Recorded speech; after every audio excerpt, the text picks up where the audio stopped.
नमस्कार। आप सब कैसे हैं? मुझे आपसे कुछ कहना है। थोड़ी देर पहले की बात है कि हमारे घर के सामने अनीता रहती थी। उसके 3 बच्चे थे। वो बहुत अपने बच्चों को प्यार करती थी, लेकिन उसका जो आदमी था ना, वो बहुत ज़्यादा अत्याचारी, लालची और धोखेबाज था। क्योंकि सबको नीचे ना बहुत सालों से रह रही थी। आस पास वाले पड़ोसियों को तो पता ही होता है कि ये कैसे हैं। लेकिन उसकी सास उन दोनों से भी बहुत, क्योंकि उसकी ननद भी बहुत ऐसी थी, वो दोनों बहन भाइयों से ज़्यादा अत्याचारी थी। वो तो झूठ इतना बोलती थी ना, उसके झूठ की ना कोई मतलब सीमा ही नहीं थी। लेकिन ना वो इतने ज़्यादा लालची थे, इतनी बड़ी मतलब अनीता होगी, तब भी उसके मायके वालों थे जिससे उसे रिश्तेदारों से ना कुछ कुछ डिमांड करते ही रहते। एक दिन उनको पता चला कि जो इसके मतलब पापा हैं वो फैक्ट्री अपनी बेच रहे हैं। असल में उनकी फैक्ट्री में ना, उसके पापा की फैक्ट्री में ना बहुत नुकसान हो गया था। उनको कुछ सूझ ही नहीं रहा था, क्योंकि नुकसान पे नुकसान हो रहा था। और जो और भी काम थे ना, कुदरती वक्त की मार सोचिए कि उनका ना काम चल ही नहीं रहा था। उन्होंने सोचा कि अपनी फैक्ट्री को बंद कर दें। उन्होंने उस फैक्ट्री को बहुत बेचने की कोशिश की। ये बात धीरे धीरे उनकी सास और उसके आदमी के कानों में पड़ गई। वो रोज उसको कहते जा अपने घर जा, जब तेरी फैक्ट्री बिकेगी ना तो अपना हिस्सा मांग के आ। वो अपना हिस्सा उसका, उसको कोई लालच ही नहीं था। लेकिन ये झूठे लोग थे। वो जाती मायके और अब वापस आ जाती खाली हाथ। वो इसके लिए उसको बहुत मार खानी पड़ती, पर वो अपने मायके में जाके ना कभी नहीं कुछ बोलती थी।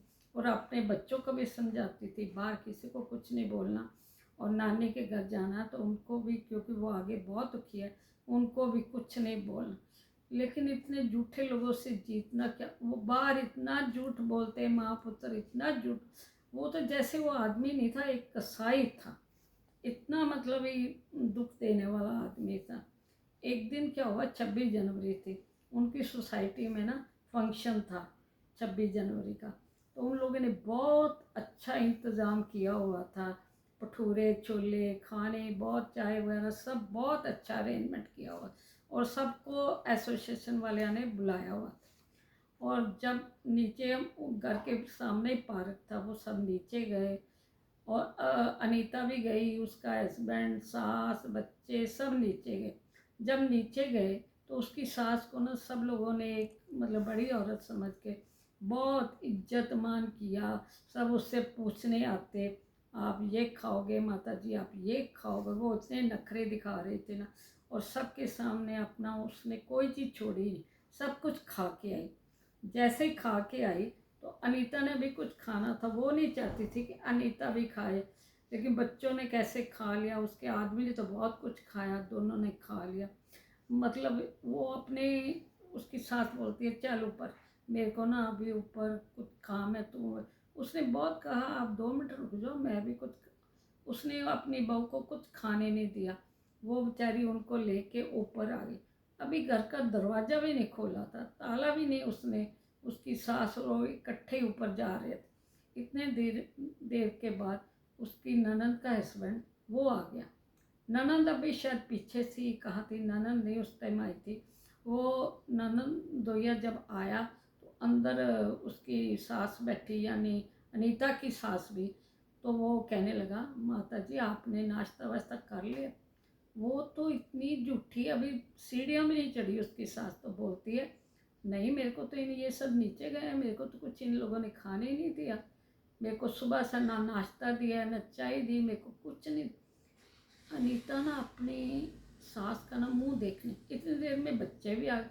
वो भी झूठ देख, उन बच्चों ने तो बहुत कहा अभी तो आप माता जी नीचे से आ। वो तो बस ऐसे झूठ बोल रही थी, ऐसे झूठ बोल रही थी। इतनी देर में ना उसका आदमी आ गया। उस अनीता ने सुबह से बेचारी ने कुछ नहीं खाया हुआ था। बच्चे बेचारे कहते रहे। और उसके जो नंदोई जी से ना, उन्होंने आते ही उसके हस्बैंड को इतना भड़का दिया, इतना कि ये तो भूखी बैठी हुई है। तो वो ना ऐसे करने लगे कि उसको ना मतलब एक देखा ना ताव देखा। मतलब अनीता को इतना मारा, इतना मारा, बच्चे छुड़ाते रहे। और सास में तो और ही झूठ बोलती रही, और ही झूठ। नंदोई जी भी लग गए बहुत माँ, वो अपनी माँ को बहुत बचाने लगे। इतनी देर में बहुत पहली बार अनीता बहुत चिल्लाई, बहुत ऊपर नीचे सब फ्लैटों वालों को बहुत पता लग गया। और नीचे जो एसोसिएशन के सब लोग खड़े थे, सब देखते रहे, और नीचे सब दुआएं करते रहे, कोई उनके ऊपर नहीं आया, क्योंकि आते तो सबको लगता कि वो तो आगे कसाई है और मारेगा, लेकिन नीचे से सब लोग बहुत दुआएं करते रहे। असल में उनको चिढ़ ये थी, कोई कारण नहीं था, चिढ़ ये थी कि अपने मायके से कुछ लेके नहीं आई। मतलब जो फैक्ट्री का पैसा, फैक्ट्री तो बिकी ही नहीं, उनको तो नुकसान पे नुकसान हो रहा था, ये हिस्सा नहीं लेके आए। बहुत इसके लिए वैसे ही रोज मारते थे, आज तो उनको चांस मिल गया। नीचे सब दुआएं कर रहे थे, हे भगवान आप अनीता की भी सुनो। लेकिन जो उसका नंदोई था ना, वो खुद अपने माँ प्यो को कुछ नहीं पूछता था, इधर आके इतने हुक्म चलाता, क्योंकि उसकी सुनी जाती। इतनी देर में उसकी ननद भी आ गई, उसने आके चिल्लाया कि मेरी माँ को तो इन लोगों ने मार दिया, बहुत मारा है। वो सब चिल्लाने लगे कि ये तो, मतलब इतना और पिटाई की, इतनी और पिटाई की। तो अनीता सोच रही थी कि क्या करूं, मेरे पास तो कोई चारा ही नहीं। लेकिन उसने उस दिन भगवान के आगे दुआ की, हे भगवान इन लोगों को सुधार दो, नहीं तो मेरे को मार दो। और उस दिन उसने उन सबको बहुत बददुआएं दी। लेकिन वो जो नंदोई जिस ना, वो बहुत उससे भी ज़्यादा जालम थे। ननद मिल गई सब इकट्ठे, इतना मतलब परेशान किया, इतना परेशान किया कि आप किसी को ऐसा मत करो।